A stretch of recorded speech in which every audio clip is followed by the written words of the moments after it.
Hello, welcome everyone, welcome to Three Step Academy. आज हम शुरू करने वाले हैं अपना एक नया लेक्चर सीरीज जिसके अंदर 12th क्लास सीबीएसई बोर्ड को टारगेट बोर्ड एग्जाम्स को टारगेट करते हुए हम यहाँ पर डिस्कशन करेंगे सीबीएसई बोर्ड फिजिक्स के इम्पोर्टेंट टॉपिक्स, वो भी डिटेल के अंदर। यहाँ से इस लेक्चर सीरीज में आपको क्या मिलेगा, हम यहाँ पर पूरा कंप्लीट सिलेबस करेंगे जीरो से लेकर हीरो बनने तक। आपको फिजिक्स के अंदर अगर आपको कुछ भी नहीं आ रहा है अभी समझ में, अभी तक अगर आपकी तैयारी भगवान भरोसे है, उसके बाद में भी आप यहां पर इस लेक्चर सीरीज को अटेंड करके देख करके फिजिक्स के अंदर 2 महीने के अंदर आप बहुत अच्छे लेवल की प्रिपरेशन कर सकते हो। अब मैं आपको बताता हूं कितने लेवल की प्रिपरेशन है कि जितनी थ्योरी हम यहां पर क्लियर करेंगे, कंप्लीट करेंगे, उस थ्योरी मात्र से आपके मिनिमम मिनिमम अगर हम बात करें 45 से 50 मार्क्स तक आप इजीली वहां पर अटेम्प्ट कर सकते हो। अगर आपने थोड़ी सी और प्रैक्टिस करी होगी, अगर और प्रैक्टिस करोगे आप अगर, तो आप बहुत अच्छे से 70 में से बहुत 90% मार्क्स भी आप यहां पर अटेम्प्ट कर सकते हो। लेकिन वहां पर आपकी खुद की प्रैक्टिस भी चाहिए होगी।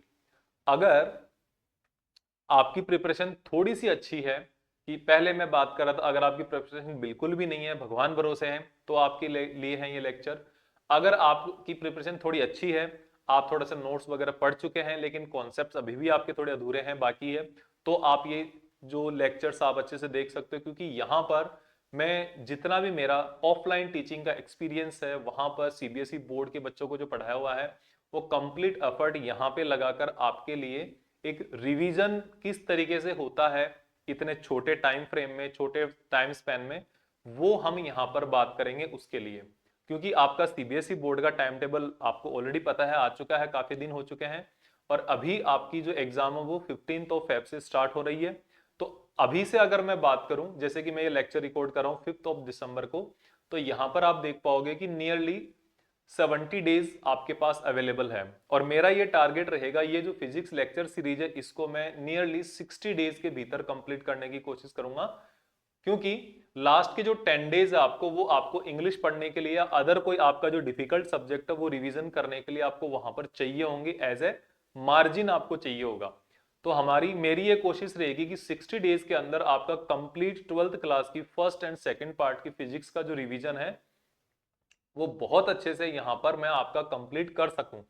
और अगर आपकी तैयारी अच्छे लेवल पे है तो भी आप इन वीडियोस को अच्छे से देख सकते हो, क्योंकि यहां पर जो कॉन्सेप्ट्स होंगे, जो छोटे छोटे न्यूएंसेस निकल के आएंगे, वहां पर आपके 1 मार्क्स क्वेश्चंस बनेंगे, वहां पर आपके जो ऑब्जेक्टिव टाइप क्वेश्चंस है वो बनेंगे, और फिर उसके बाद आपके जो अदर जो क्वेश्चन है 2 marks question, 3 marks, 5 marks question, वो भी आपके पास यहाँ पर बहुत अच्छे से बनेंगे। क्योंकि हम किसी भी टॉपिक को यहाँ पर बहुत ही डिटेल के अंदर करने वाले हैं, और जो इंपॉर्टेंट टॉपिक्स है उसके ऊपर हम एक्स्ट्रा एफर्ट लगाकर उनकी बात करेंगे।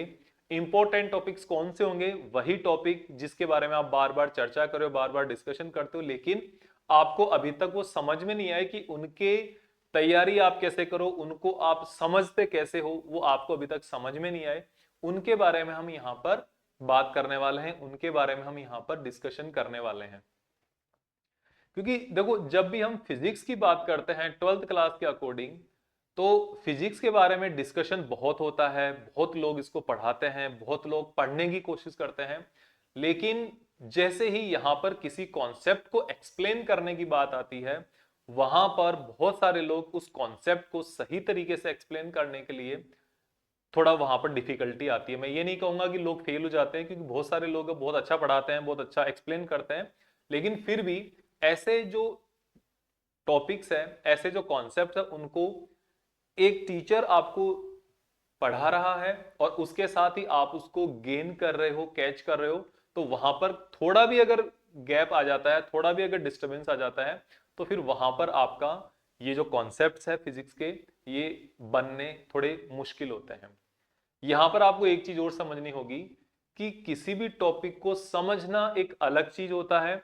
समझ में बहुत सारे लोगों के आ जाता है कोई भी टॉपिक, कोई भी सब्जेक्ट, कोई भी कॉन्सेप्ट, लेकिन फिर उस कॉन्सेप्ट से, उस टॉपिक से जो बनने वाले क्वेश्चंस है, वो सोल्व होना एक अलग चीज होती है। तो वो किससे आएंगी? वो आपको प्रैक्टिस से आएगी। ठीक है? तो आप जब प्रैक्टिस भी करोगे तो आपको उसका और अच्छे से फ्रूटफुल रिजल्ट निकल के आएगा। लेक्चर शुरू करते हैं बिना अपना टाइम वेस्ट किए। तो अभी देखो, सबसे पहला जो अपना टॉपिक होगा, आज हम बिल्कुल बेसिक से स्टार्ट कर रहे हैं। जैसे कि आपको पता है, मैंने आपको बताया है, तो बेसिक्स हम वहां से स्टार्ट करेंगे जहां से बिल्कुल इसकी शुरुआत होती है। ठीक है, अब इलेक्ट्रोस्टैटिक्स से नहीं, हम यहाँ पर चार्जेस से स्टार्ट करेंगे कि चार्जेस क्या होते हैं और चार्जेस के टाइप्स क्या होते हैं। ठीक है, तो देखो यहाँ पर सबसे पहले हम बात करेंगे चार्जेस। चार्जेस क्या होते हैं, चार्ज क्या है? देखो, जब भी हम किसी भी सब्सटेंस को देखते हैं तो हमें जनरली सभी सभी सब्सटेंस न्यूट्रल नजर आते हैं।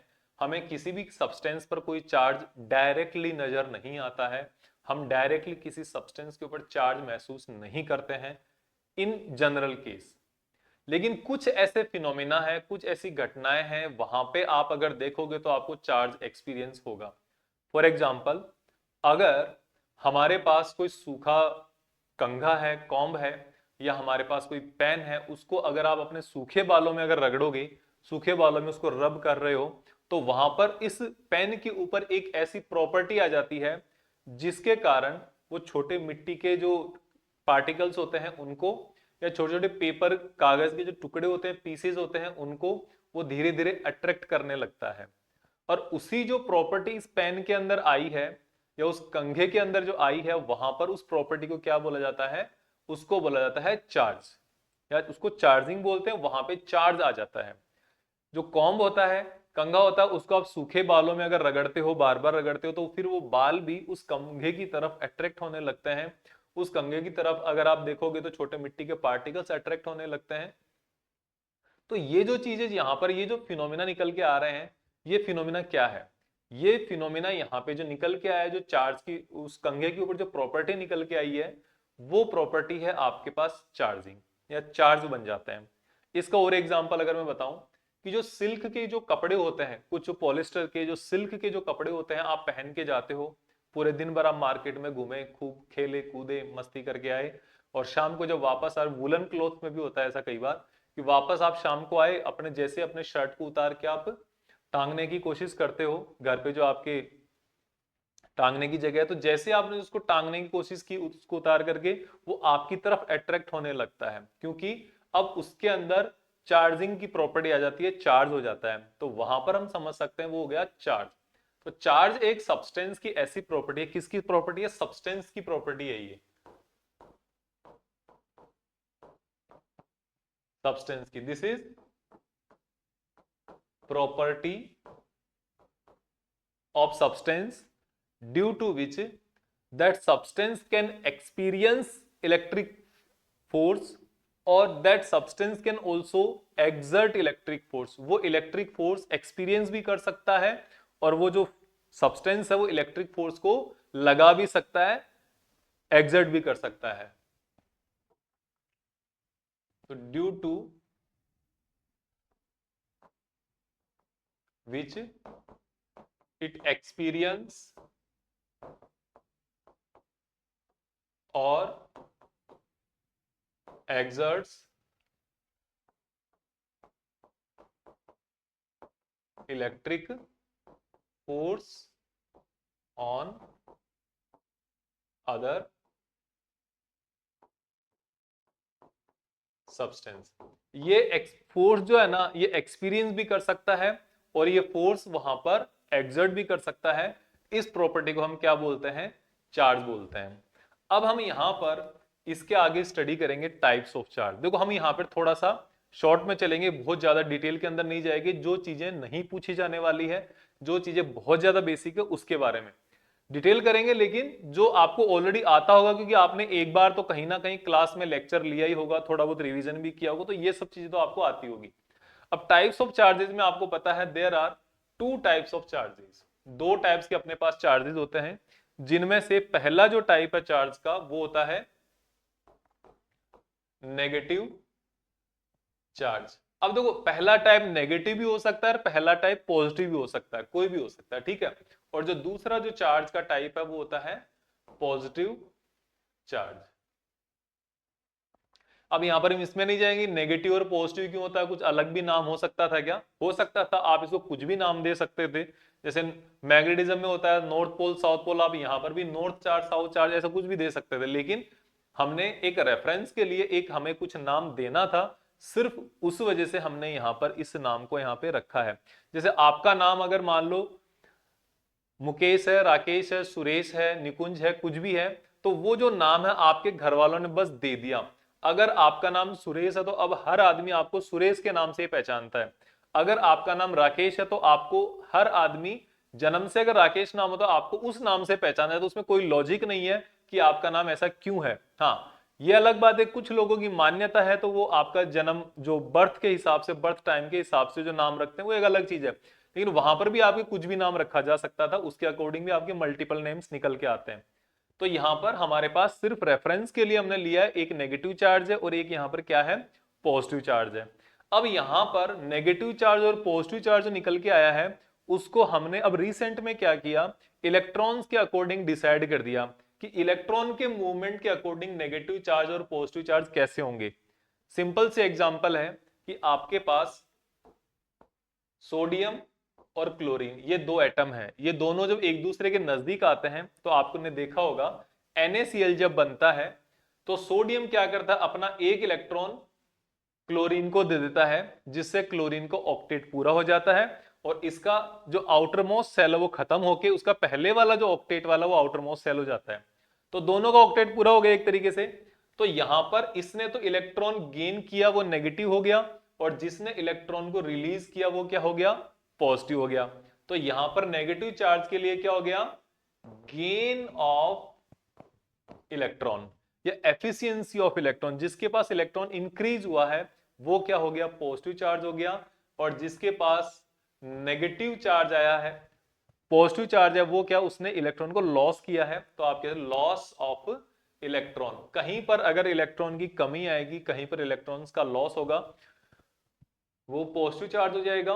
और कहीं पर अगर इलेक्ट्रॉन्स ज्यादा होंगे, इंक्रीज होंगी, गेन होगा इलेक्ट्रॉन्स का, वो क्या हो जाएगा आपके लिए डायरेक्टली नेगेटिव चार्ज हो जाएगा। सिंपल सी बात है, ठीक है। क्योंकि इलेक्ट्रॉन का खुद का जो चार्ज होता है ना, इलेक्ट्रॉन का खुद का चार्ज हमेशा क्या होता है, नेगेटिव होता है। तो आप ये देखो, charge of electron, charge of electron क्या है, नेगेटिव है, ठीक है। तो नेगेटिव जिसके पास अब ऐड होगा तो वहां पर नेगेटिविटी बढ़ेगी, सिंपल सी बात है। नेगेटिव लोग जहां पे जुड़ेंगे वहां पे नेगेटिविटी बढ़ेगी, नेगेटिव लोग जहां से निकलेंगे वहां से पॉजिटिविटी बढ़ेगी। इस तरीके से आप इसको इजी वे में समझ सकते हो। तो वहां पर क्या हुआ, हमारे पास पॉजिटिविटी आई तो पॉजिटिव चार्ज आ गया जहां से इलेक्ट्रॉन का लॉस हुआ। चार्ज ऑफ इलेक्ट्रॉन कितना होता है, इलेक्ट्रॉन का चार्ज होता है 1.6 into 10 to the power -19 coulomb. अब आप ये बताओ, क्या जब इलेक्ट्रॉन की डिस्कवरी से पहले चार्जेस का पता नहीं था क्या, कि नेगेटिव चार्ज होता है, पॉजिटिव चार्ज होता है? बिल्कुल पता था। इलेक्ट्रॉन की जो डिस्कवरी है जो जे थॉमसन ने करी थी, उसके पहले से पता है कि चार्ज नेगेटिव एंड पॉजिटिव होता है। लेकिन इलेक्ट्रॉन के कॉन्सेप्ट के अकॉर्डिंग उसके बाद निकल के आई ये चीज, ठीक है ना। तो ये आपको ध्यान में रखना है। पहले लोग ये मानते थे कि पॉजिटिव चार्ज अलग होता है, नेगेटिव चार्ज अलग होता है, पहले लोग ऐसा मानते थे, उसके पहले, इलेक्ट्रॉन की डिस्कवरी के पहले। लेकिन इलेक्ट्रॉन की डिस्कवरी होने के बाद में क्या आया कि सबको पता चला कि जो एक्चुअल में जो चार्जिंग हो रही है ना, जो एक जनरल प्रोसेस में जो चार्जिंग हो रही है, जनरल बिहेवियर में, जनरल दुनिया में जो चार्जिंग हो रही है, वो केवल और केवल इलेक्ट्रॉन्स के कारण हो रही है। कहीं पर अगर इलेक्ट्रॉन्स इंक्रीज हो रहे हैं तो वहां पे चार्जिंग हो रही है नेगेटिव, वहां पे नेगेटिव चार्ज आ रहा है क्योंकि इलेक्ट्रॉन का खुद का चार्ज नेगेटिव है। कहीं पर अगर चार्ज पॉजिटिव हो रहा है, कहीं पर चार्ज पॉजिटिव है, तो वो पॉजिटिव चार्ज नहीं है, बल्कि वहां पे क्या हुआ, चार्ज, इलेक्ट्रॉन्स डिक्रीज हो गए, वहां से इलेक्ट्रॉन दूसरी जगह चले गए अपना घर छोड़ के, तो वो क्या हो गया, पॉजिटिव चार्ज हो गया। इलेक्ट्रॉन के आने के बाद की ये घटना बता रहा हूं मैं आपको, ठीक है। तो इस तरीके से है। फिर हमारे पास है इसके लिए यूनिट्स ऑफ चार्जेस। देखो अब जैसे जब से आपके यहां पर एग्जाम में मल्टीपल चॉइस क्वेश्चन आने लगे हैं ना, जितने छोटे क्वेश्चंस आएंगे जहां पे वहां पे छोटे छोटे जो न्यूएंसेस होते हैं ना, छोटे छोटे जो चीजें होते हैं, फैक्ट्स होते हैं, वो उतने ही ज्यादा इंपॉर्टेंट हो जाते हैं। अगर जितने कम छोटे छोटे क्वेश्चंस आएंगे, 1 मार्क्स वाले, हाफ मार्क्स वाले, जितने कम क्वेश्चंस आएंगे वहां पर बड़े टॉपिक के आने के चांसेस और उनकी इंपॉर्टेंस बढ़ जाता है। लेकिन जैसे ही 1 मार्क्स से क्वेश्चन आना स्टार्ट होंगे। जैसे 1 मार्क्स से क्वेश्चन आपकी मान लो 70 में से अगर सपोज 30 क्वेश्चंस 1 मार्क्स के आना स्टार्ट हो जाए, 40 क्वेश्चन 1 मार्क्स से आना स्टार्ट हो जाए, फिर तो मैं ये कहता हूं आपको बड़े जो टॉपिक है, बड़े जो टॉपिक्स है उनको लर्न करना, रटना छोड़ दो। केवल और केवल छोटे क्वेश्चंस की प्रैक्टिस करो, आपका काम हो जाएगा। फैक्ट बेस्ड क्वेश्चंस तैयार करो, आपका काम हो जाएगा। लेकिन यहां पर जो आपके अभी थोड़ी ज्यादा है रियल में, तो यूनिट्स ऑफ चार्जेस एक ऑल्सो इंपॉर्टेंट टॉपिक। इंपॉर्टेंट मतलब इतना ज्यादा भी नहीं, लेकिन आधा नंबर का या 1 नंबर का कहीं भी अटक सकता है क्वेश्चन। तो यूनिट्स में सबसे फेमस जो यूनिट है आपको सबको पता ही है। इसकी जो यूनिट है, सबसे पहली यूनिट, ऐसा यूनिट हम लिखते हैं जो एमकेएस यूनिट भी बोलते हैं इसको, वो होती है, ऐसा यूनिट इसकी होगी कूलाम। ठीक है, COULOMB, कूलाम। और इसको रिप्रेजेंट करेंगे हम किससे? C से। अब यहां पे जो चार्ज जो होता है ना, चार्ज का जो रिप्रेजेंटेशन होता है वो होता है Q। जो अगर हम यहां पे बात करें, चार्ज का जो रिप्रेजेंटेशन है वो स्मॉल q भी हो सकता है और कैपिटल Q भी आप इसको रिप्रेजेंट कर सकते हो। ये Q इसका चार्ज का रिप्रेजेंटेशन है, और जो इसकी यूनिट होती है कूलाम, इसका रिप्रेजेंटेशन है कैपिटल C, अगर शॉर्ट में लिखेंगे उस कंडीशन में। ठीक है, तो इन दोनों का आप कंफ्यूज नहीं होना है। चार्ज को C से रिप्रेजेंट मत कर देना, C से इसकी यूनिट रिप्रेजेंट कर सकते हो आप, वो भी ऐसा यूनिट। ठीक है, तो इस चीज का आप हमेशा ध्यान रखोगे। फिर कूलाम एक क्या होती है? एक लार्ज यूनिट होती है। Coulomb is a very large unit, बड़ी यूनिट है। तो इतनी बड़ी यूनिट जनरली हम जो चार्जेस देखते हैं हमारे आसपास में, इतनी बड़ी यूनिट का चार्ज हमारे पास होता ही नहीं है। इतना चार्ज हमारे पास है ही नहीं, ये मान के चलो। तो इसका मतलब क्या हुआ? हमें इसकी कुछ जनरल ऐसी यूनिट चाहिए जिसको हम रिप्रेजेंट कर सके इसको इजी वे में, और वो इसके सब मल्टीपल्स की फॉर्म में अवेलेबल है। जैसे कि आप यहां पर लिख सकते हो मिली कुलाम, ये हो गया 10⁻³ कुलाम। फिर होता है माइक्रो कुलाम, शॉर्ट में लिख देता हूं, पूरा लिखने की जरूरत नहीं, आपको सब कुछ पता है इतना। तो माइक्रो कुलाम मतलब आप लिख सकते हो 10⁻⁻6 कुलाम, ये बहुत कॉमन यूनिट है। माइक्रो कुलाम तो बहुत ज्यादा कॉमन यूनिट है। और फिर एक आता है नैनो कुलाम, 10⁻⁹ कुलाम। ये जो तीनों यूनिट है ना, ये जनरल स्मॉलर यूनिट है और जनरल यूनिट है। इसको बहुत सारे काम में लेते हैं हम। जहां पर भी आपको न्यूमेरिकल मिलेगा, इस टाइप की यूनिट्स आपको मिल जाएगी। माइक्रो कुलाम मिल जाएगी, नैनो कुलाम मिल जाएगी, इवन कई बार आपको मिली कुलाम भी मिल सकती है। ठीक है, न्यूमेरिकल में भी आपको कुलाम की यूनिट कुलाम नहीं मिलेगा डायरेक्ट। क्यों नहीं मिलेगा? क्योंकि कुलाम इज ए बिग यूनिट, बहुत बड़ी यूनिट है, इसलिए आपको यहां पर जो यूनिट्स मिलेगी वो क्या मिलेगी? छोटी यूनिट्स मिलेगी। समझ में आया? अब हम इसकी दूसरी यूनिट्स के बारे में बात करते हैं, जो स्टैंडर्ड यूनिट्स है। ये ऐसा यूनिट हो गई, ये आपके पास मिली, ये जनरल यूनिट्स हो गई। अब हम बात करते हैं इसकी सीजीएस यूनिट। जो इसकी सीजीएस यूनिट है उसको बोला जाता है इलेक्ट्रोस्टैटिक यूनिट्स या इलेक्ट्रोस्टैटिक यूनिट। इसको आप लिखते हो शॉर्ट में ESU लिख सकते हो, या इसको और अगर एक और तरीका है इसको लिखने का, इसको स्टेट कुलाम भी लिखा जा सकता है। इसको आप स्टेट कुलाम भी लिख सकते हो, ESU भी लिख सकते हो, और इलेक्ट्रोस्टैटिक यूनिट इसका पूरा नाम है। ठीक है, और अब इसको हम अगर बात करें, ये इसकी सीजीएस यूनिट है। अब इनमें दोनों में रिलेशन कितना है? कुलाम में और सीजीएस यूनिट में क्या रिलेशन है? तो इनका रिलेशन ये है, मैं यहां पे नोट कर देता हूं, यहां पे आ जाएगा 1 coulomb is equals to 3 into 10⁹ ESU। 1 coulomb is equals to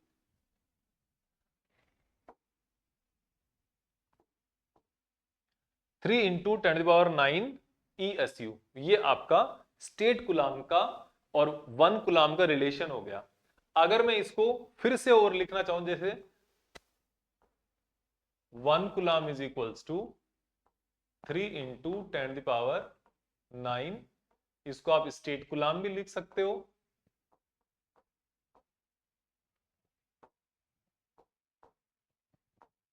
अब यहां पर देखो, इसको आप अगर 1 ESU अगर लिखो या 1 स्टेट कूलाम लिखो तो इसके नीचे चला जाएगा, तो ऑटोमेटिकली आपका वहां पे आंसर आ जाएगा।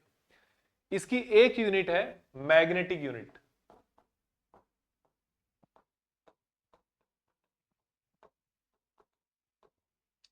चार्ज की ही यूनिट है ये, और इसकी मैग्नेटिक यूनिट है। इसको यहां पर लिखने के लिए इसकी फुल फॉर्म बता देता हूं। इसको बोला जाता है इलेक्ट्रो मैग्नेटिक यूनिट, या शॉर्ट में EMU। इलेक्ट्रोमैग्नेटिक यूनिट या शॉर्ट में EMU, वो ESU था, ये EMU है। और इसको एब कूलाम भी बोलते हैं, इसको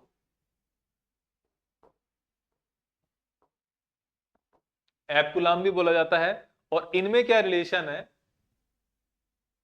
1 EMU is equals to 10 coulomb. 1 EMU is equals to 10 coulomb. तो ये जो यूनिट है मैग्नेटिक यूनिट, ये यूनिट कूलाम से बड़ी है, 10 टाइम्स बिगर देन कूलाम। और ये वाली जो यूनिट है स्टेट कूलाम, ये कूलाम से छोटी है और काफी छोटी है, इतने टाइम्स छोटी है ये मान के चलो, ठीक है। और इसको आप ऐसे भी लिख सकते हो 3 इंटू 10 स्टेट कूलाम। ये इसकी 3 इंटू 10 स्टेट कूलाम, ये इसकी स्मॉलर यूनिट है। अब हम आगे देखते हैं इसके बाद और यूनिट। देखो ये तो आपकी कुछ स्टैंडर्ड यूनिट्स हो गई, ऐसा unit, CGS unit, magnetic unit. अब है इसकी, हम जनरली देखते हैं कोई सबसे छोटी यूनिट क्या होती है, सबसे बड़ी यूनिट क्या होती है। तो अगर हम बात करें स्मॉलेस्ट यूनिट, चार्ज की स्मॉलेस्ट यूनिट क्या होगी, स्मॉलेस्ट यूनिट होती है इसकी फ्रैंकलिन। बेंजामिन फ्रैंकलिन के अकॉर्डिंग इसका नाम पड़ा है, जो साइंटिस्ट थे, ठीक है, जिन्होंने टाइप्स ऑफ चार्ज बताया था। इन्होंने क्या किया था, discover types of charges. Positive negative charge in Benjamin Franklin ने दिए थे। तो इनके रेस्पेक्ट में, इनकी याद में, इनको ट्रिब्यूट करने के लिए हमने क्या किया, स्मॉलेस्ट यूनिट का नाम इनके नाम पे रख दिया फ्रैंकलिन। और 1 franklin is equals to 1.6 into 10⁻⁻19 coulomb. मतलब ये हुआ कि जो इलेक्ट्रॉन का जो चार्ज है ना, वो स्मॉलेस्ट यूनिट ऑफ चार्ज है। ओके, जो स्मॉलेस्ट यूनिट ऑफ चार्ज है ना, this is equals to the charge of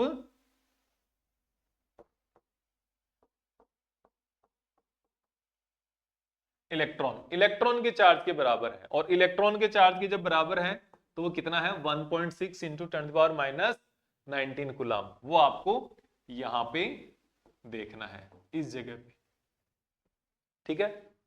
अब हम बात करते हैं इसके आगे की। इसके आगे क्या है हमारे पास, लार्जेस्ट यूनिट। लार्जेस्ट यूनिट क्या है, ये भी आपको पता होगी। इसकी लार्जेस्ट यूनिट है faraday. Faraday is the largest unit of charge, और this is equals to 96,500 coulomb. 96,500 coulomb is a largest unit of charge. तो ये आपको यहां पर चार्जेस की यूनिट के बारे में इतना पता होना चाहिए। यहां से स्टार्ट होके यहां तक की इसकी लार्ज यूनिट्स है। अब कितनी यूनिट्स आ गई आप यहां पर नोट करें, कितनी यूनिट्स आ गई आप यहां पर देख सकते हैं। ऐसा यूनिट हो गई 1, स्मॉलर यूनिट्स इनको सबको आप 1 में कंसिडर कर लो 2, सीजीएस यूनिट 3, फिर magnetic unit 4, smallest unit 5 and largest unit 6।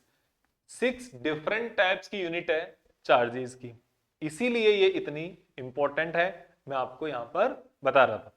अभी हम बात कर रहे हैं इसके बाद प्रॉपर्टीज ऑफ चार्जेस, और आज के लेक्चर में सबसे इंपॉर्टेंट जो टॉपिक है ना, वो यही है, प्रॉपर्टीज ऑफ चार्जेस सबसे इंपॉर्टेंट टॉपिक है। और इसके बाद हम time methods of charging study करेंगे। प्रॉपर्टीज ऑफ चार्जेस क्या है, देखो यहां पे हमारे पास आपने देखा होगा जो चार्ज जो होता है ना, हर एक कोई भी फिजिकल क्वांटिटी है अपने पास, उसकी कोई ना कोई एक फिजिकल प्रॉपर्टी होती है या कोई ना कोई उनका बिहेवियरल प्रॉपर्टीज होती है, जिसके कारण हम उस क्वांटिटी को अलग अलग जगह पे डिफरेंट डिफरेंट टाइप से उसकी एप्लीकेशन होती है, उसको काम में ले सकते हैं। जनरली आपको लोगों ने लोगों से आपने सुना होगा, हम फिजिक्स पढ़ते हैं, मैथ्स पढ़ते हैं, इंटीग्रेशन पढ़ते हैं, इलेक्ट्रोस्टैटिक्स पढ़ते हैं, हमारी जनरल लाइफ में ये काम कहाँ आ रही है? या मैथ के इतने फॉर्मूला है, एलजेब्रा के इतने फॉर्मूला काम कहाँ आ रहे हैं? वो काम इसलिए आ रहे हैं कि आप लोगों को टीचर्स जो है ना, वो अनपढ़ गंवार रहने के लिए नहीं पढ़ा रहे। वो ये सोच रहे हैं कि आप कहीं ना कहीं जाके कुछ अच्छे इंजीनियर, साइंटिस्ट, सीए, कुछ अच्छे अपने लाइफ में कुछ बिजनेस करोगे, कुछ अच्छा करोगे, कुछ भी करोगे आप, है ना? तो अगर आप कुछ करना चाह रहे हो तो वहां पे कहीं ना कहीं आपके काम आ रहा है। ठीक है, ऐसा नहीं है कि आपने यहाँ पे पढ़ा है, आपके डायरेक्ट आपके काम नहीं आ रहा तो वो कुछ काम नहीं आया, ऐसा कुछ भी नहीं है। तो हमारे पास जो भी फिजिकल क्वांटिटी है, जो भी हम हमारे आसपास में देख रहे हैं, अगर उसका हमारे पास कोई एप्लीकेशन है, कुछ यूज है, तो वो यूज उसकी कुछ प्रॉपर्टीज है, उसके कारण ही है। बिना किसी प्रॉपर्टी के हमारी लाइफ में किसी भी फिजिकल क्वांटिटी का, किसी भी चीज का कोई इंपॉर्टेंस नहीं है, कोई महत्व नहीं है। चाहे आपके खुद का ही क्यों ना हो, आपके अंदर भी कुछ प्रॉपर्टी होगी तो आप अपने खुद के लिए यूजफुल होंगे।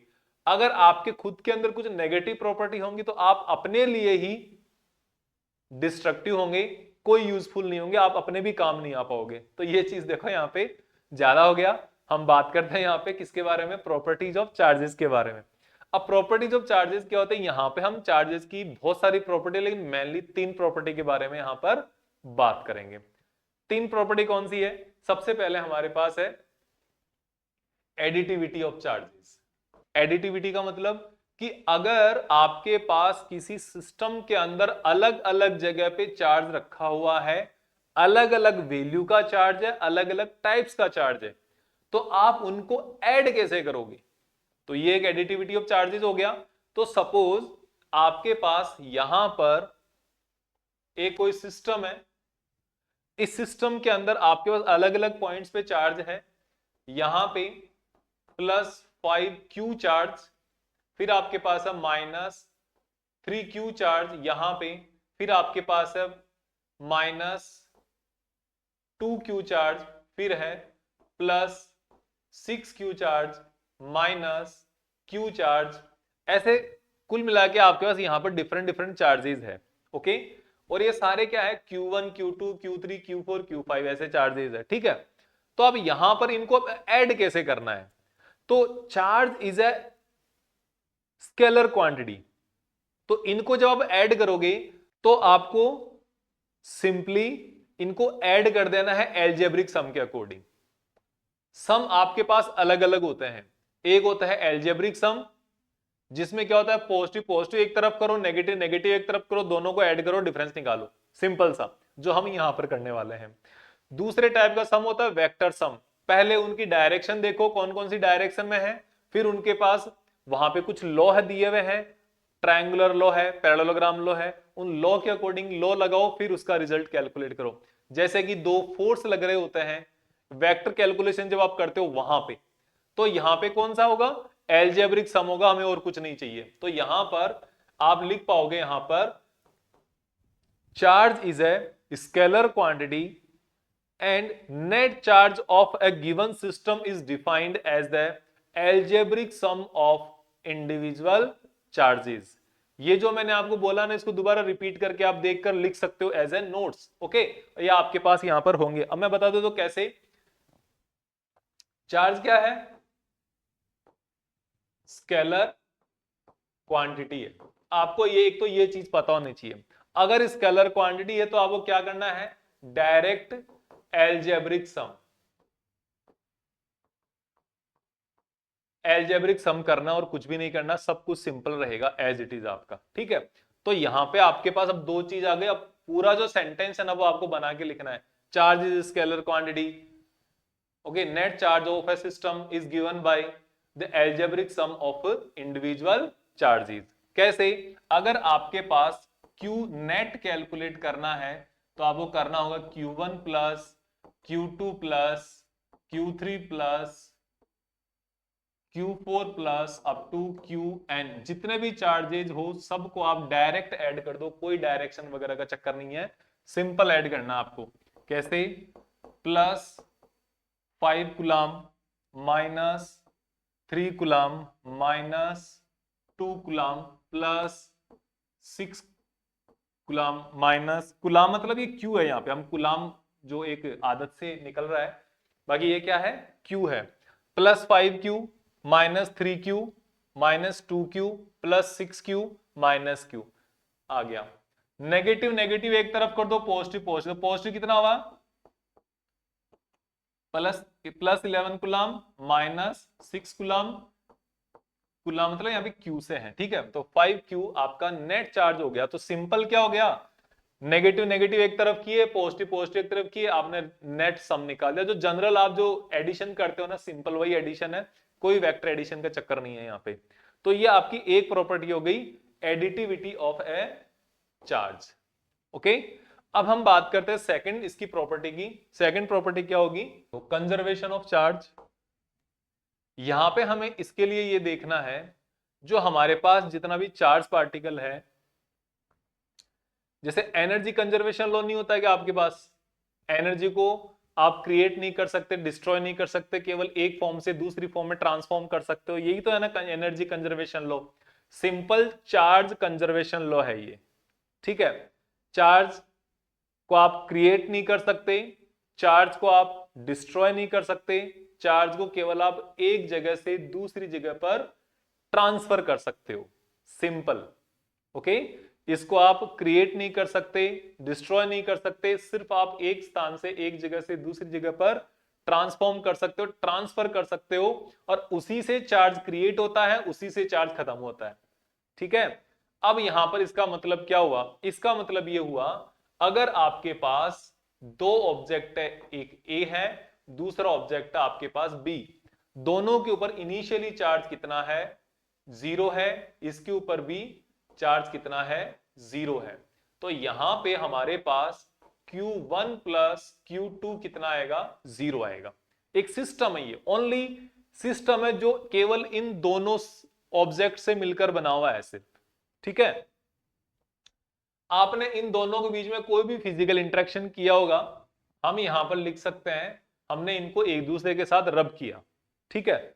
तो फ्रिक्शनल इलेक्ट्रिसिटी का काम हुआ, यहां पे फ्रिक्शन आया, फ्रिक्शन आया तो एक दूसरे ने कुछ इंटरेक्शन किया, एक दूसरे ने क्या किया? इलेक्ट्रॉन ट्रांसफर किए एक दूसरे के साथ, ठीक है। और जो इलेक्ट्रॉन ट्रांसफर किए यहां पर, तो एक के पास हो सकता है इस ए ने बी को इलेक्ट्रॉन ट्रांसफर कर दिए।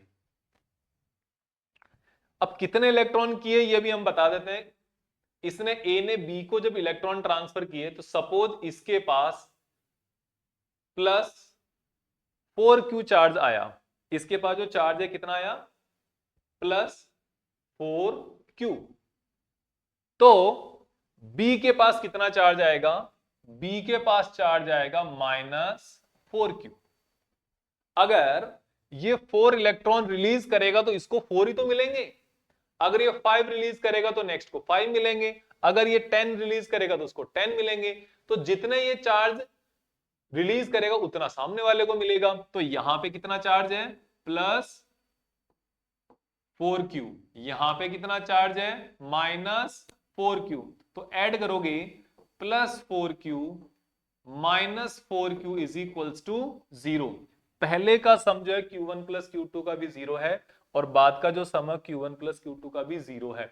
अगर यहां पर ऑलरेडी पहले से चार्ज होता, मान लो 2Q होता, तो उसका बाद का आंसर भी कितना आता? 2Q ही आता।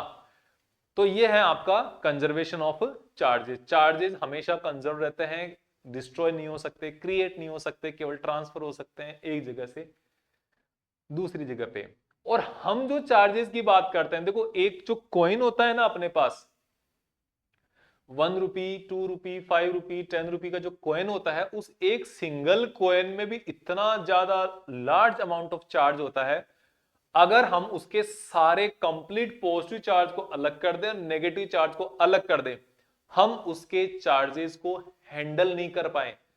हमारे पास अवेलेबल जितनी भी बड़ी मशीनरी है उससे हम उस कंप्लीट चार्ज को हैंडल नहीं कर पाए अगर हम उसको कंप्लीटली एक दूसरे के साथ सेपरेट कर दें। लेकिन हम उतने लेवल पे जाके उन सारे इलेक्ट्रॉन्स को वहां से निकाल नहीं सकते, और सारे अगर इलेक्ट्रॉन को निकाल देंगे तो सारे केवल प्रोटॉन रह जाएंगे वहां पे। तो इतना जबरदस्त काम होगा वहां पे, उसके लिए इतनी ज्यादा एनर्जी चाहिए, इतना ज्यादा काम होना चाहिए वहां पे, वो हमारे पास फिजिबल ही नहीं है। हमारे पास आज तक की पूरे वर्ल्ड की कंप्लीट एनर्जी भी अगर हम वहां पे लगा दें तो भी उस काम को करना फिजिबल पॉसिबल नहीं है, ध्यान रखना इस बात का। तो इसलिए जो काम हो नहीं सकता उसकी बात क्यों करनी है फालतू में। तो यहां पे क्या है, मैं आपको ये बता रहा हूं कि हम जो चार्जेस से डीलिंग कर रहे हैं ना, वो बहुत एक सुपरफिशियल लेवल के ऊपर बात करते हैं। हम बहुत ही एक कम लेवल के जो चार्जेस है वहां पर बात करते हैं। उसके बाद जो अब इतनी बड़ी बड़ी जो इलेक्ट्रिसिटी की लाइन है, बड़ी मशीनरी है, सब कुछ है, वो बहुत ऊपर के लेवल पे है। ठीक है, कंप्लीट हम उस एक कॉइन का जो चार्ज है उसके के साथ भी डील नहीं कर सकते। तो इतना बड़ा यहां पर एक थोड़ी एक सरप्राइजिंग स्टेट होती है ये। तो हम यहां पर इस तरीके से मैं आपको यहां पे बताने वाला हूं। ठीक है, ओके। तो इसको आप लिखोगे कैसे? Charges neither be created nor destroyed, it can be transform from one place to another place. Only simple इतना ही है, इस तरीके से आप इसको लिख सकते हो। अब है हमारे पास बहुत ही इंपॉर्टेंट प्रॉपर्टी ऑफ चार्जेस। वो क्या है? Quantization of charge. अब ये जो क्वांटाइजेशन ऑफ चार्ज है ना, अगर हमारे पास मेरे से अगर कोई पूछे कि आपके पास, हाँ, हमें अगर प्रोबेबिलिटी पूछे कि तीनों प्रॉपर्टी में से किसमें से आंसर क्वेश्चन आने की चांसेज है 100 पॉइंट्स, आप को कितना पॉइंट्स देंगे? तो मैं यहां पर पॉइंट्स दूंगा, 10 पॉइंट्स दिया जाएगा फर्स्ट वाली प्रॉपर्टी को, एडिटिविटी वाली को, क्योंकि इसके लिए अलग से क्वेश्चन बनने की जरूरत नहीं है। ये किसी भी क्वेश्चन के अंदर साथ साथ में चलता है और आपकी प्रैक्टिस होती जाती है और आप इसको काम में लेने लग जाते हो। तो इसके लिए अलग से क्वेश्चन आने की प्रोबेबिलिटी ओनली 10% है 100 में से। सेकंड वाले की प्रॉपर्टी है 25% 100 में से, और जो रिमेनिंग 65% है ना चांसेस, अगर आता है तो रिमेनिंग 65% चार्ज इस एक क्वांटाइजेशन से आ सकता है। क्वांटाइजेशन ऑफ चार्जेस, इसका पूरा लिखते हैं। अब क्वांटाइजेशन ऑफ चार्जेस क्या है, इसके बारे में हम आगे बात करते हैं। देखो क्या है, क्वांटाइजेशन ऑफ चार्ज के बारे में बात करेंगे। ये सब जो है साइड की बातें, इनको हम यहां से हटा देते हैं। तो देखो क्वांटाइजेशन ऑफ चार्ज क्या होता है कि आप, क्वांटाइजेशन केवल चार्ज में नहीं होता, हमारी डेली लाइफ में क्वांटाइजेशन बहुत काम आता है। जस्ट मैं आपको अपने जो इंडियन रूपी करेंसी है उसके बारे में बात करता हूं, जो इंडियन रुपीज है उसके बारे में बात करते हैं। ठीक है, आप अपने आसपास में कोई भी सामान खरीदने जाते हो, कोई टॉफी हो सकता है, चॉकलेट हो सकता है, घर का कोई सामान हो सकता है, आलू, गोभी, चीनी, गुड़, शक्कर, कुछ भी हो सकता है, आटा, कुछ भी हो सकता है। और मुझे जहां तक लगता है आप में से ज्यादातर लोग ये खरीदने नहीं जाते हैं, लेकिन चॉकलेट खरीदने हर कोई जाता होगा। टॉफी खरीदने, कैंडी खरीदने, चॉकलेट, आइसक्रीम, ये सब खरीदने आप जाते होंगे। ठीक है, मान लो आपने कोई भी सामान खरीदा है वहां से, ठीक है, और आपने सपोज कोई कैंडी खरीदी है। ठीक है, अब कोई भी कैंडी हो सकती है, लॉलीपॉप हो सकता है, कुछ भी हो सकता है, वो आप जानते हो। तो यहां पर कैंडी आप खरीदोगे तो उस दुकानदार को, शॉपकीपर को आप कुछ ना कुछ पैसे दोगे, और जो आप पैसे दोगे वो किस टर्म में होंगे, ये आप यहां पर बताओ। किस टर्म में होंगे? वो पैसे होंगे रुपीज में। और रुपीज भी कैसे? आप उसको 5 रुपीज दे सकते हो, 10 रुपीज दे सकते हो, 15, 20 ऐसे भी दे सकते हो। अगर 13 रुपीज आपका होता है तो आप 13 रुपीज भी दे सकते हो। वहां पे अगर 7 रुपीज हुआ है तो 7 रुपीज भी दे सकते हो। आप वहां पे 1 रुपी हुआ तो 1 रुपी भी दे सकते हो। लेकिन इससे छोटे का हिसाब नहीं है वहां पे कोई भी। आप उस दुकानदार को, ये जो कैंडी आपने परचेज किए वहां पर, अब वहां पर इसके लिए 7 रुपीज दे सकते हो, 5 दे सकते हो, 3 दे सकते हो, 2 दे सकते हो, 13 दे सकते हो, 15 दे सकते हो, 20 दे सकते हो, 100 दे सकते हो, 120 दे सकते हो, 1000 दे सकते हो, 10,000 दे सकते हो। लेकिन वहां पर अभी आप जो देते हो, नगद की बात कर रहा हूं, कैश की बात कर रहा हूं, आप वहां पर 7.5 रुपीज नहीं दे सकते आप। ये ज्यादा ही खराब बन गया, इतना खराब नहीं बनना चाहिए। 7.5 रुपया आप नहीं दे सकते। तो यहां पर ये जो है ना, हाफ का, आधे का, साढ़े का हिसाब नहीं है, बोले ना 7.5 रुपए, उसका कोई हिसाब नहीं है। या तो 7 रुपए देने होंगे, या फिर आपको वहां पे 8 रुपए देने होंगे। 8 रुपए देने होंगे या 9 रुपए देने होंगे, 9 देने होंगे या 10 देने होंगे। तो ऐसे आपको जो देना होगा, जो आप करेंसी एक्सचेंज कर रहे हो, ट्रांसफर कर रहे हो उसको, तो वो 1 रुपी का इंटीजर मल्टीपल है वो। 1 रुपी, 2 रुपी, 3 रुपी, 4, 5, 6, 10, 20, 13, 15, 71, कुछ भी हो सकता है, लेकिन वो 1 रुपी का इंटीजर होना चाहिए। 1 रुपी इंटू इंटीजर मल्टीपल n, उसको n से आप मल्टीप्लाई कर सकते हो, जहां पे n क्या होगा, n इज ए इंटीजर। यही तो होता है ना। इतना आप उसको मनी दे सकते हो, उतना अमाउंट आप पे कर सकते हो, पेमेंट कर सकते हो कैंडी का या किसी भी सामान का जो आप खरीदने जा रहे हो उसका। सेम चीज हमारे साथ यहां पर इलेक्ट्रॉन के पास है। कैसे है, देखो आप यहां पर इलेक्ट्रॉन के अंदर हम क्या कर रहे हैं, इलेक्ट्रॉन के अंदर हम ये कर रहे हैं, अब हम बात करते हैं क्वांटाइजेशन ऑफ चार्जेस, इसकी बात कर रहे हैं। तो इसके अंदर क्या होगा, आप ये देखो, जब भी आप किसी ऑब्जेक्ट को, आपके पास एक ऑब्जेक्ट ए है, दूसरा ऑब्जेक्ट आपके पास सपोज बी, अब इसको जब आप चार्ज दे रहे हो, किस फॉर्म में आप चार्ज दे पा रहे हो, कैसे, किस टर्म में आप चार्ज दे पा रहे हो, आप यहां पे चार्ज दे रहे हो in the form of electrons. इससे इसमें चार्ज अगर जाएगा तो किस टर्म में जाएगा, इलेक्ट्रॉन्स की टर्म्स में जाएगा। अब इलेक्ट्रॉन कितने जाएंगे, क्या एक इलेक्ट्रॉन जा सकता है, जा सकता है, 2 जा सकता है, 3 जा सकता है, 4 जा सकता है, 5, 6, 8, 10, 100, क्या ये इलेक्ट्रॉन इसमें जा सकते हैं, जा सकते हैं, बिल्कुल जा सकते हैं। तो आप यहां पर देख पा रहे हो कि इलेक्ट्रॉन जो ट्रांसफर हो रहे हैं वो सिर्फ और सिर्फ इंटीजर मल्टीपल की फॉर्म में ही हो रहे हैं। क्या आप यहां पर इसको 2.5 इलेक्ट्रॉन दे सकते हो क्या, मैं आपसे ये पूछ रहा हूं, क्या आप इसको 5.5 इलेक्ट्रॉन दे सकते हो, नहीं दे सकते। आप या तो इसको 5 इलेक्ट्रॉन देंगे या इसको 6 इलेक्ट्रॉन देंगे, सिंपल सी बात है ना। 5.5 का कोई हिसाब नहीं है यहां पे। तो ये जो इलेक्ट्रॉन का जो चार्ज हो गया, that is quanta of charge, that is nothing but a quanta of charge. तो ये आपके सामने बात आ गई, ठीक है। तो आप यहां पर इस तरीके से लिख सकते हो, charge integer number of electrons, integer number of electron में ट्रांसफर कर सकते हो।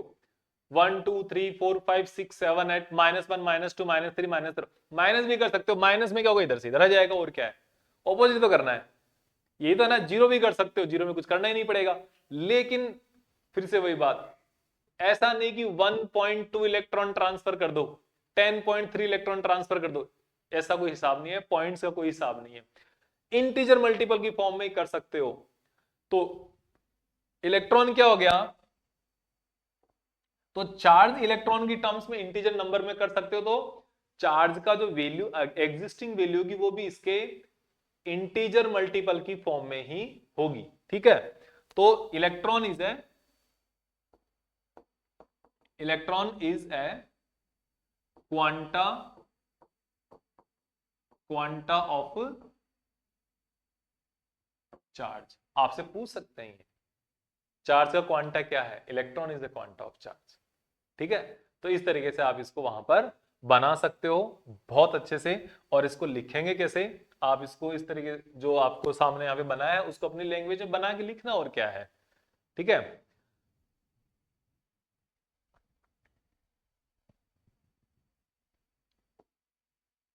Charge can be transfer in the form of integer multiple of a basic, या आप कह सकते हो smallest unit in the form of integer multiple of basic unit, or that basic unit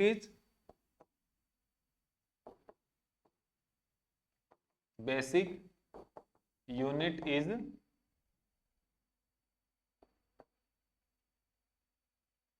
charge of electron. तो basic unit है ना वो charge of electron है। अब जितना भी चार्ज आप किसी को दोगे ना उस चार्ज ऑफ इलेक्ट्रॉन के बराबर ही दे पाओगे। कैसे, आप इसको नोट कर लेना अगर आप नोट करना चाहते हो तो, ठीक है, पॉज करके। अब मैं इसको आगे नेक्स्ट में चलते हैं। वो बेसिक यूनिट क्या है, इलेक्ट्रॉन है। जैसे आपने अगर किसी को चार्ज दिया Q, उस Q की फॉर्म कैसे होगी, वो Q की फॉर्म होगी केवल और केवल N इंटू E। और E क्या है, E क्या है, यहां पे इसको E को नेगेटिव मतलब ऊपर से है ना, Ne लिख दो। E is a charge of electron. और एक क्या है, इसका केवल मैग्नीट्यूड काम में लेना आपको, आप इतना ही चार्ज इसको दे सकते हो, ठीक है। अब अगर which is equals to 1.6 into 10⁻⁻⁹, देखो ये कितना गड़बड़ हो गया 10⁻⁻⁹ कूलम। ये इसकी बेसिक यूनिट हो गई, ये इसकी बेसिक यूनिट की, इसकी इंटीजर मल्टीपल की फॉर्म में ही होगा चार्ज, ठीक है। अब यहां पे प्लस माइनस लगाना इसलिए जरूरी है, अगर आपने उस ऑब्जेक्ट को चार्ज इलेक्ट्रॉन्स दिए हैं, उसको इंक्रीज किए इलेक्ट्रॉन्स, तो वहां पे नेगेटिव चार्ज आ जाएगा। अगर वहां से इलेक्ट्रॉन निकाले हैं तो वहां पे पॉजिटिव चार्ज आ जाएगा। That's it, okay. तो इस तरीके से आपको काम में लेना है। अब यहां पर n की जो वैल्यू कैलकुलेट करोगे तो आपको Q/E से फाइंड आउट कर लोगे। और n की वैल्यू कभी भी हमेशा इंटीजर ही होनी चाहिए। अगर इंटीजर है तो ये चार्ज पॉसिबल है, अगर इंटीजर नहीं है, नॉन इंटीजर अगर आ गया तो ये चार्ज पॉसिबल नहीं है। जैसे कि अगर मैं यहां पर आपके सामने एक बात करूं, Q is equals to 3.0 into 10⁻⁻18 possible है क्या, कूलम चार्ज पॉसिबल है क्या? तो आप लिखोगे सबसे पहले n की वैल्यू कैलकुलेट करोगे 3.0 इंटू 10⁻⁻19 सॉरी 18 अपॉन 1.6 इंटू 10⁻⁻19। तो देखो यहां से ये कटेगा तो 10 ऊपर बचेगा, तो यहां पर बचेगा अपना 3/1.6 मतलब 300/16। अब इसको आप डिवाइड करके देखो, इसको आप डिवाइड करोगे तो सबसे पहले क्या आएगा, 1 आएगा, ठीक है। यहां पर बचेंगे कितने, यहां पर डिवाइड करके देख लो, देखो मैं आपको यहां पर डिवाइड करके बता देता हूं। इसकी वैल्यू आ रही है 18.75। क्या ये इंटीजर है? नहीं है इंटीजर, नॉन इंटीजर, तो ये पॉसिबल नहीं है ना। तो इस तरीके से आपको ये काम करना है। अगर मैं यहां पर आपके सामने ये बता देता हूं, अगर Q is equals to 3.2 into 10⁻⁻18, क्या ये पॉसिबल है क्या? तो आप देखो n की वैल्यू फाइंड आउट करो, n is equals to Q/E 3.2 into 10⁻⁻18 1.6 into 10⁻⁻19। तो देखो यहां से ये कटेगा, 10 बचेगा, 32 बचेगा, 1.6 हो जाएगा, 320 हो जाएगा, 16 हो जाएगा, 20 आंसर आ जाएगा। तो क्या इंटीजर है? बिल्कुल इंटीजर है। तो यहां पर ये जो आपकी चार्ज की वैल्यू ये पॉसिबल है। तो इस तरीके से आप चार्जेस के क्वांटा को आप समझ सकते हो। क्वांटाइजेशन ऑफ चार्ज यहां पर समझ में आता होगा आपको। रुपीज का जो क्वांटा है उसको 1 रुपी का क्वांटा है, 1 रुपी रुपीज का क्वांटा है। जितना पैसा देना है 1 रुपी की इंटीजर मल्टीपल में दे सकते हो, है ना। 10,415 रुपए दे सकते हो, 10,403 रुपए दे सकते हो, लेकिन 3.5 रुपए नहीं दे सकते। ठीक है, अब ये लॉजिक मत लगा ना, पेटीएम वेटीएम तो कर सकते हैं, वो कुछ नहीं कर सकते। ठीक है, होता ही नहीं है वैसे। अब अभी जो पैसे होते हैं जनरली इसी फॉर्म में कन्वर्ट होते हैं। अब यहां पर क्या है, इलेक्ट्रॉन की मल्टीपल फॉर्म में ही दे सकते हो। इलेक्ट्रॉन, 1 इलेक्ट्रॉन के बराबर चार्ज दे सकते हो, 2 इलेक्ट्रॉन के बराबर चार्ज दे सकते हो, 3, 5, 7 इलेक्ट्रॉन के बराबर चार्ज दे सकते हो, 3.5 इलेक्ट्रॉन के बराबर चार्ज नहीं दे सकते। Simple this. ओके, अब यहां पर है at macroscopic level. At macroscopic level, ये बहुत इंपॉर्टेंट है। आपने ये तो बात करी इलेक्ट्रॉन ट्रांसफर कर रहे हैं, तो ये एक क्वांटाइजेशन में हो रहा है, चंक्स में जा रहा है, तो क्वांटाइजेशन हो गया ना। लेकिन अब मैक्रोस्कोपिक लेवल की अगर हम बात करें तो क्या होगा। मैक्रोस्कोपिक लेवल की बात करने पर मामला गंभीर हो जाएगा, थोड़ा गड़बड़ हो जाएगा। थोड़ा कैसे, अब मान लो आप किसी को 1 कूलम चार्ज देना है। अभी हम बात करते 2, 4, 5, 10, 20 इलेक्ट्रॉन के बारे में। 100, 150 इलेक्ट्रॉन दे रहे हो तब तक की भी आप काउंट कर सकते हो। अगर आपकी क्लास में 30 बच्चे हैं, 40 बच्चे हैं, 100 बच्चे हैं, तब तक आप ये देख सकते हो, कंट्रोल कर सकते हो कि कितने बच्चे क्लास से कब जा रहे हैं। लेकिन आप किसी मेले में चले गए,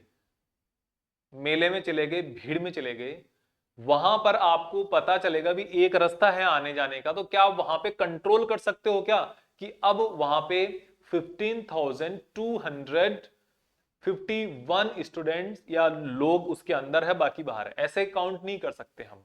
वहां पे जब वो फ्लो हो रहा है उस कंडीशन में बात कर रहा हूं मैं, ऐसा नहीं कि अंदर आ गए अटेंडेंस कर दिया, नहीं। फ्लो हो रहा है तब, कंटिन्यूअस लगातार लोग आ रहे हैं, कंटिन्यूअस लगातार लोग जा रहे हैं, हम उनको एग्जैक्ट नंबर में काउंट नहीं कर सकते, उनको हम लमसम के आसपास काउंट कर सकते हैं। ठीक चीज ऐसे ही यहां पर है। यहां पर तो बहुत ज्यादा नंबर ऑफ है, यहां पर तो बहुत ज्यादा है। कैसे, अगर मैं आपको ये बोल रहा हूं किसी ऑब्जेक्ट को आपने 1 कूलम चार्ज दिया, अगर आपने किसी ऑब्जेक्ट को 1 कूलम चार्ज दिया तो कितने इलेक्ट्रॉन गए वहां पे।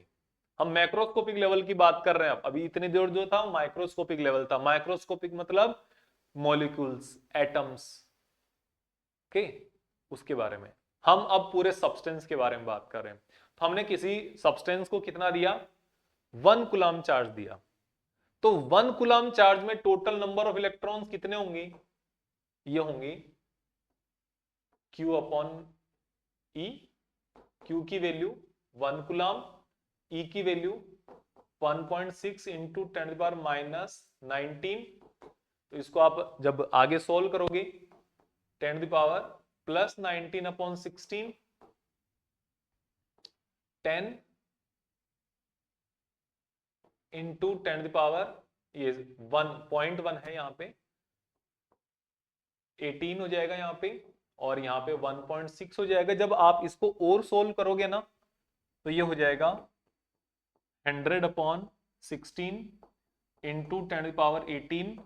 ठीक है, मैं आपके लिए इतनी स्टेप लिख रहा हूं, मैं तो डायरेक्ट आंसर लिख सकता था यहाँ पे। ठीक है, तो यहाँ पे जब आप देखोगे 6.25 इंटू 10⁻18 इलेक्ट्रॉन्स है। ये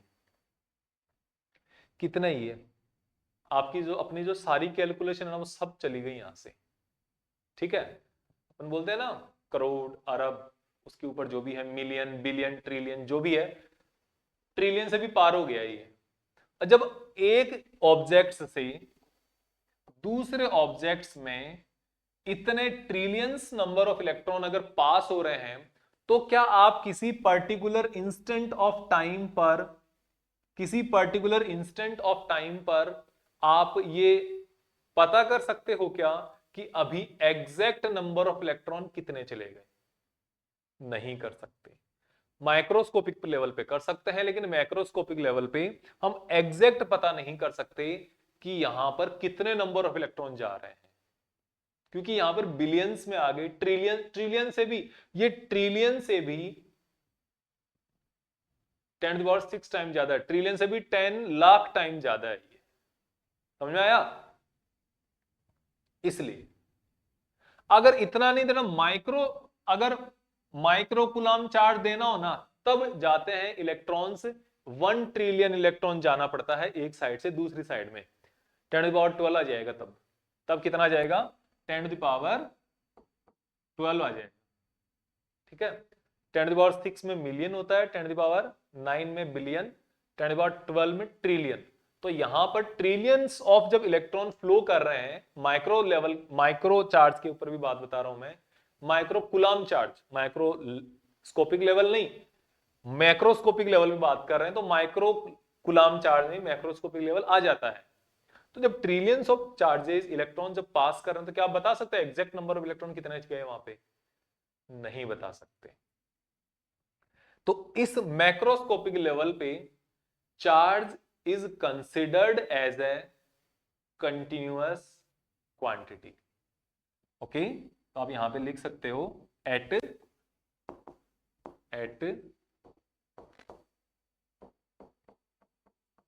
macroscopic level charge is considered continuous quantity बोल सकते हैं इसको। ठीक है, ये बहुत ही इंपॉर्टेंट है।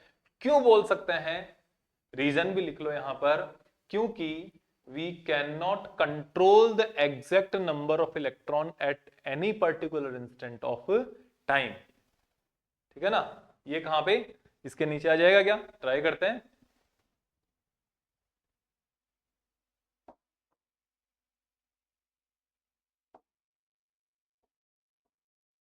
वी कैन नॉट, काउंट लिख सकते हो, कंट्रोल लिख सकते हो, count exact number of electron at any given point of time. ये आप ध्यान रखो कि मैक्रोस्कोपिक लेवल पे charge is considered as a continuous quantity because we cannot count exact number of electron at any given point of time। यह है। और अगर माइक्रोस्कोपिक लेवल देखोगे तो वहां पर ये डिस्क्रीट क्वांटिटी है, वहां पे ये कंटिन्यूअस क्वांटिटी नहीं है। अब हम यहां पर बात करते हैं, हमारा नेक्स्ट टॉपिक वो है मेथड्स ऑफ चार्जिंग। तो मेथड्स ऑफ चार्जिंग क्या है वो हम बात करते हैं यहां पर आपके सामने। तो देखो क्या है मेथड्स ऑफ चार्जिंग में, देखो अब ये इतना ज्यादा इंपॉर्टेंट टॉपिक्स नहीं है, तो मैं यहां पर इसको ज्यादा टाइम नहीं लूंगा आपका। मेथड्स ऑफ चार्जिंग में हम यहां पर बात करेंगे, 3 मेथड्स हमारे पास चार्जिंग के, जैसे प्रॉपर्टीज 3 थी, हमारे पास मेथड्स भी यहां पर चार्जिंग के कितने हैं, 3 methods of charging are there, जिसमें से पहला जो मेथड है वो इंपॉर्टेंट है, थर्ड जो मेथड है वो इंपॉर्टेंट है, सेकंड वाला इतना इंपॉर्टेंट नहीं है। ठीक है, क्या क्या इंपॉर्टेंस है वो हम बात कर लेंगे बीच में। तो देखो यहां पे first charging by friction, charging by friction, ये अपन बात कर लेते हैं यहां पे। ठीक है, चार्जिंग बाय फ्रिक्शन क्या है, आप ये भी कह सकते हो, यहां पे हम क्या कर सकते हैं, रबिंग या रब। ठीक है, तो आप ये भी यहां पर देख सकते हो। तो चार्जिंग बाय फ्रिक्शन, जैसे अपने पास यहां पर 2 ऑब्जेक्ट है। ठीक है, 2 ऑब्जेक्ट, अब सिंपल सा मैं आपको बता देता हूं, जो हमने सबसे पहला जो एग्जांपल लिया था, एक सूखे कंघे का या कॉम का और या फिर पेन का, जब हम अपने बालों में जब रब कर रहे हैं तो यहाँ पे हमारे पास 2 सरफेस है, एक हमारा खुद का जो बालों का सरफेस है वो हो गया, और एक हमारे पास ये पेन का जो सरफेस है ये हो गया। ठीक है, अब सेम चीज हम यहाँ पर किसी प्लास्टिक की लेयर या कोई चेयर होती है उसके साथ कर सकते हैं। उस चेयर पे आप बैठे रहते हो, आप थोड़ा हिलते डुलते हो, वहां पर आधा पौन घंटे तक आप बैठे रहे, जैसे आप उठ के किसी नल के पास जाते हो या किसी मेटल की आप टच करते हो, अर्थ को आप टच करते हो, तो आपको अचानक से छोटा सा एक झटका सा आता है, टक से आता है, आपको खुद को एक चटक की सी आवाज सुनाई देती है। वो आपके जो फिंगर्स है वहां से वो जो चार्ज आपकी बॉडी पे जो आया था वो पास हो रहा है ग्राउंड की तरफ। तो वो एक फ्रिक्शन इलेक्ट्रिसिटी का या चार्जिंग बाय फ्रिक्शन का बेस्ट एग्जांपल है। अब ये एग्जांपल आप कहीं से भी कर सकते हो। दो सरफेस होने चाहिए, दो सरफेस को आप एक दूसरे के साथ रब करते हो वहां पर, तो आप जैसे ही रब करते हो तो वो दोनों सरफेस के इलेक्ट्रॉन्स एक दूसरे के साथ इंटरेक्शन करते हैं। दोनों सरफेस वहां पर दोनों सरफेस में वहां पर इलेक्ट्रॉन एक सरफेस से दूसरे सरफेस की तरफ ट्रांसफर होते हैं, और ट्रांसफर होने के बाद वहां पे चार्जिंग क्रिएट हो जाती है। एक सरफेस पर पॉजिटिव चार्ज आ जाता है, दूसरे सरफेस पर वहां पर नेगेटिव चार्ज आ जाता है। ठीक है, यही है। तो यहां पे क्या होगा, आपके पास ए सब्सटेंस है, आपके पास बी सब्सटेंस है, दोनों के ऊपर इनिशियली चार्ज कितना है, 0 है। आपने इनको एक दूसरे के साथ क्या किया, रब किया, फ्रिक्शन हुआ, जनरेट होगा एक दूसरे के अंदर। फ्रिक्शन जनरेट होगा तो यहां पे एक के ऊपर कोई सपोज 4Q चार्ज आएगा, तो दूसरे के ऊपर -4Q चार्ज आएगा। ठीक है, एक एंड बी। नेट चार्ज यहां पर भी Q1 plus Q2 equals to +4Q -4Q equals to 0। यहां पर भी ये चार्ज कितना है, 0। नेट चार्ज यहां पर भी 0 है और नेट चार्ज यहां पर भी 0 है। ये है चार्जिंग बाय फ्रिक्शन। अब यहां पर कहानी ये बनती है कि जो आपके पास ए है एंड बी है, ए एंड बी जो है, ये दोनों जो चार्जेस है 4Q एंड -4Q, अब किसके ऊपर +4Q चार्ज आएगा और किसके ऊपर -4Q चार्ज आएगा, ये काम की बात है। बाकी फ्रिक्शन से हो रहा है, रबिंग से हो रहा है, ये बात के मटेरियल है। काम किसके पास कितना आ रहा है, ये काम की बात है यहां पे। तो देखो यहां पे किसके पास, अब किसी भी सरफेस से, कोई भी जो सरफेस होता है ना, किसी भी सरफेस से कोई चार्ज पार्टिकल जो है, इलेक्ट्रॉन है, वो ऐसे ही इतनी आसानी से ट्रांसफर नहीं होता अपने रेजिडेंस को, जहां पे वो ओरिजिनल रह रहा है उसको इतनी आसानी से नहीं छोड़ेगा वो। तो उसको छोड़ने के लिए क्या चाहिए, उसको कुछ लालच देना पड़ेगा, और वो लालच क्या होगा, वो होगा एनर्जी। वो लालच होगा एनर्जी। कैसे, मान लो आपके पास कोई सरफेस है ए और दूसरा सरफेस है आपके पास बी। जब दोनों एक दूसरे के साथ मान लो फ्रिक्शन होगा इन दोनों में, तो यहां पे जो आप इनको रब कर रहे हो एक दूसरे को, तो आप यहां पर एनर्जी प्रोवाइड कर रहे हो। कौन सी एनर्जी, आप यहां पर प्रोवाइड कर रहे हो मैकेनिकल एनर्जी। ठीक है, इनको रब करने के लिए आप मैकेनिकल एनर्जी लगा रहे हो। अब वो मैकेनिकल एनर्जी इनके अंदर जाके हीट एनर्जी में कन्वर्ट होगी, क्योंकि इलेक्ट्रॉन को तो एज ए हीट मिलेगी, वो गर्म होगा इलेक्ट्रॉन, वहां पे हीट मिलेगी। और जैसे ही उस इलेक्ट्रॉन को एनर्जी मिलेगी इन फॉर्म ऑफ हीट, तो उसके बाद वो इलेक्ट्रॉन यहां से दूसरे सरफेस पर जाएगा। अब जितनी एनर्जी को गेन करके वो इलेक्ट्रॉन यहां से निकल रहा है, उस एनर्जी को बोला जाता है वर्क फंक्शन। उस एनर्जी को क्या बोला जाता है, वर्क फंक्शन। ये एक इंपॉर्टेंट टर्म आ गई फिर से, वर्क फंक्शन। और इसको रिप्रेजेंट करते हैं किससे, फाई से रिप्रेजेंट करते हैं। और इसका लिखा कैसे जाता है कि minimum energy required by a surface for the emission of electron is known as a work function. अब इसकी जो यूनिट होती है वो होती है इलेक्ट्रॉन वोल्ट। अब इलेक्ट्रॉन वोल्ट क्या होता है वो हम यहां पे डिस्कस नहीं करेंगे, जब जरूरत पड़ेगी तब करेंगे। ठीक है, इलेक्ट्रॉन वोल्ट यहां पर एक एनर्जी की स्मॉलेस्ट यूनिट है, ठीक है। जैसे हमारे पास जनरल जो हम यूनिट समझते हैं वो समझते हैं इसकी वर्क यूनिट समझते हैं हम यहाँ पे जूल, अर्ग, लेकिन ये स्मॉलेस्ट यूनिट होती है इलेक्ट्रॉन वोल्ट। अब यहां पर आप देखो कि जो ए सरफेस है और जो आपके पास बी सरफेस है, दोनों के पास अपना अपना अलग अलग वर्क फंक्शन होगा। इसका वर्क फंक्शन होगा फाई ए, इसका वर्क फंक्शन होगा फाई बी। अब इन दोनों में से जिसका वर्क फंक्शन कम होगा, जैसे ए का वर्क फंक्शन कम है, तो सबसे पहले ये इलेक्ट्रॉन को रिलीज करेगा। आप इस तरीके से समझो, इसका वर्क फंक्शन है 2 इलेक्ट्रॉन वोल्ट, इसका वर्क फंक्शन है 4 इलेक्ट्रॉन वोल्ट। आप यहां पर इसको मैकेनिकल एनर्जी प्रोवाइड करवा रहे हो, तो सबसे पहले एनर्जी अचीव करना कौन सा आसान है?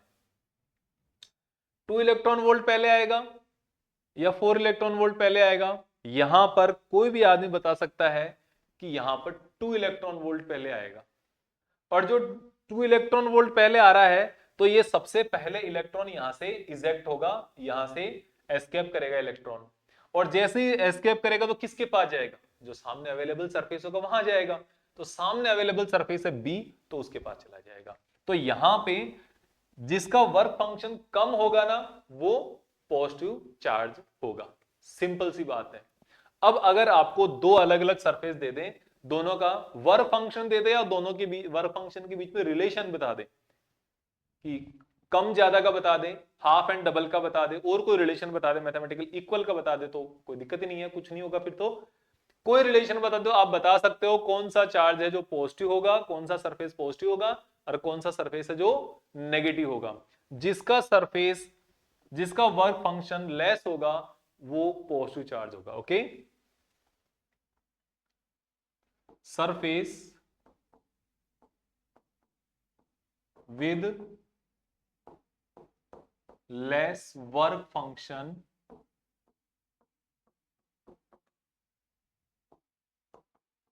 will acquire positive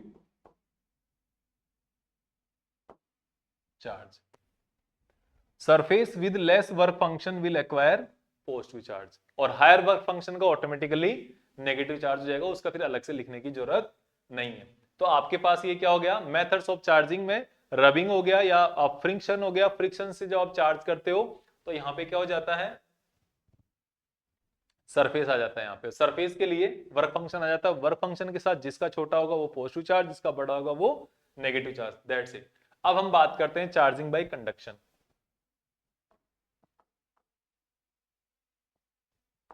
charging by conduction, ये भी थोड़ा इंपॉर्टेंट है, ज्यादा इंपॉर्टेंट नहीं है, ठीक है। ये थोड़ा समझने का ये केवल। अब कंडक्शन चार्जिंग क्या है? कंडक्शन ऑफ चार्जिंग है आपके पास, अगर आपके पास एक कंडक्टर सब्सटेंस है, कंडक्टर मटेरियल है, सब्सटेंस है, ऑब्जेक्ट है, जिसके पास आपने ऑलरेडी आपने एक अमाउंट ऑफ चार्ज दे रखा है। ये पॉजिटिव चार्ज भी हो सकता है, ये नेगेटिव चार्ज भी हो सकता है, ठीक है। आपके पास यहां पर 15Q चार्ज है इस सब्सटेंस पर, ए पर। अब दूसरा ले लेते हैं हम, है ना, ए की छोड़ो,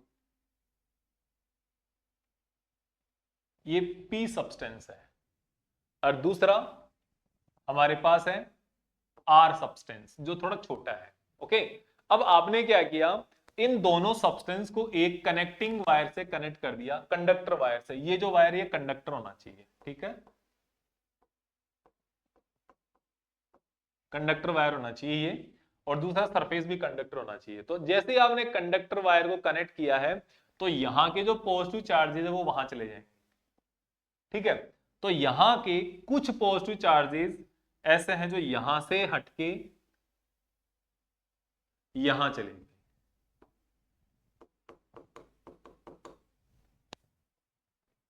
ठीक है। अब इसमें पहले इसका चार्ज कितना था? इसका चार्ज था पहले प्रीवियस कंडीशन में 15Q। अब यहां पे सपोज 4Q चार्जेस इधर आ गए, तो यहां पे कितने चार्जेस बचेंगे? यहां पे यहां पे बचेगा 11Q चार्जेस। और दूसरी बात मैं आपको बता देता हूं, ये जो दोनों चार्ज कब तक ट्रांसफर होगा, इस पॉइंट से P से लेकर R तक चार्ज कब तक ट्रांसफर होगा, दो कंडीशन हो सकती है। पहली कंडीशन हो सकती है दोनों चार्जेस इक्वल होने तक, इक्वल होने तक, या फिर दूसरी कंडीशन मैं आपको बता रहा हूं, दोनों का वोल्टेज, जिसको आप पोटेंशियल बोलते हो अच्छे तरीके से, पोटेंशियल इक्वल होने तक।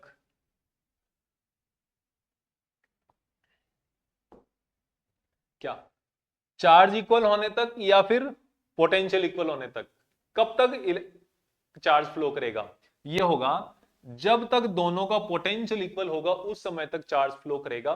पोटेंशियल इक्वल होने के बाद चार्ज इक्वल हो भी सकता है और चार्ज इक्वल नहीं भी हो सकता है। अगर दोनों ऑब्जेक्ट सेम साइज के होंगे, सेम शेप के होंगे और दोनों एक जैसे होंगे ना, आइडेंटिकल होंगे, तो उस कंडीशन में दोनों का वोल्टेज भी सेम हो जाएगा और दोनों का चार्ज भी सेम हो जाएगा। अदरवाइज चार्ज सेम होना जरूरी नहीं है, दोनों का वोल्टेज सेम होना जरूरी है। जब यहां पर ये दोनों कंडक्टर वायर से कनेक्ट कर रहे हो और कंडक्शन के द्वारा चार्जिंग हो रही है, उस कंडीशन में यहां पे इंपॉर्टेंट चीज क्या है, चार्ज कब तक फ्लो करेगा, जब तक दोनों का पोटेंशियल सेम हो जाए तब तक फ्लो करेगा। खत्म, बात हो गया। अब हमारे पास है तीसरा way, third method of charging, charging by induction.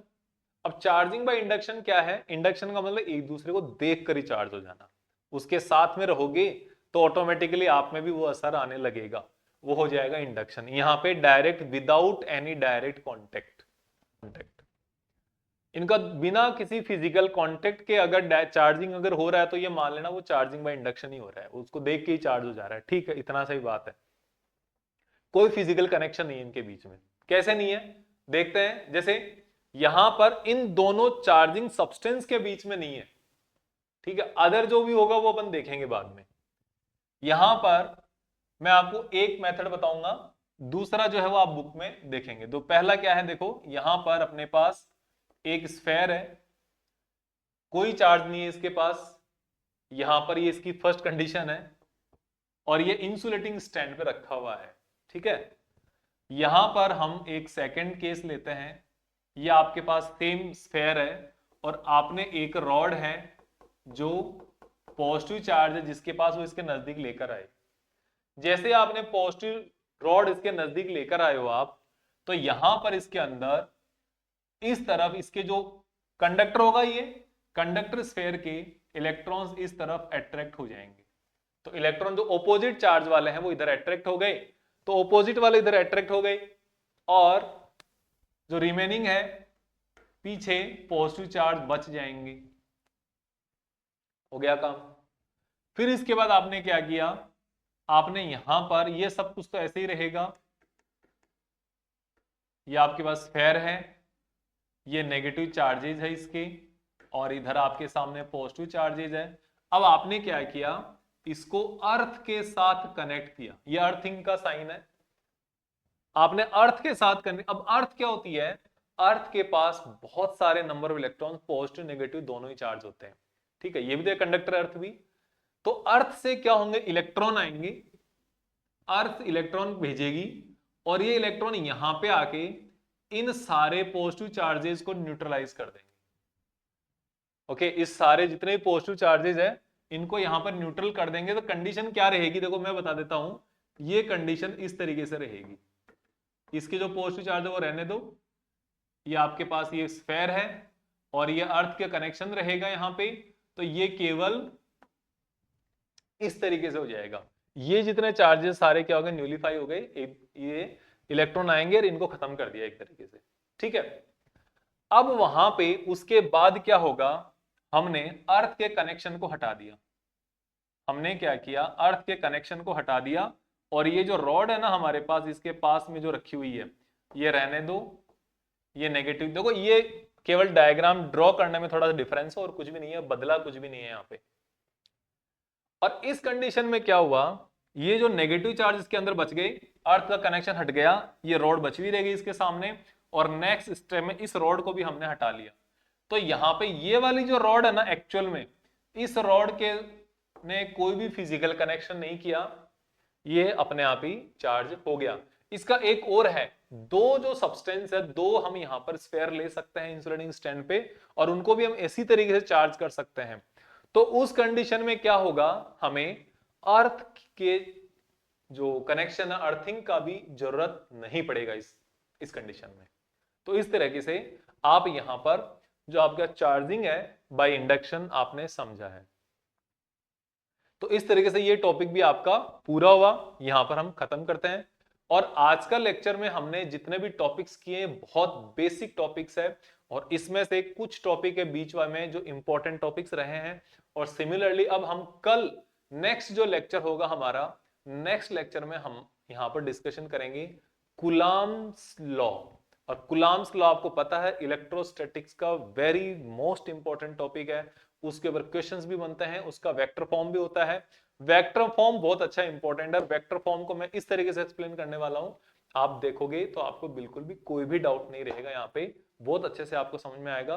तो आज का लेक्चर हम यहीं पर खत्म करते हैं। आप अपने दोस्तों के साथ इस वीडियो को शेयर करें, उनको सब्सक्राइब करने के लिए कहें, आप सब्सक्राइब करें और अपने दोस्तों के साथ शेयर करें। हम मिलते हैं नेक्स्ट वीडियो में, तब तक के लिए थैंक यू वेरी मच।